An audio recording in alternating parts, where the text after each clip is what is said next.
What's up, guys? Canadian Woodsman again. I just want to give a little tip on fly fishing today, short. So, line managing. What I do is I pull the length of my arms like this, pinch it, index and thumb. Then I go again, pinch it with my middle finger, and then I go to the ring finger. So I got 3 loops that I can release when I want.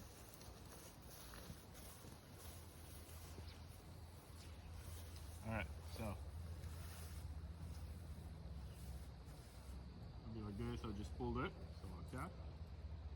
Ring finger, middle finger, index finger, unrolled.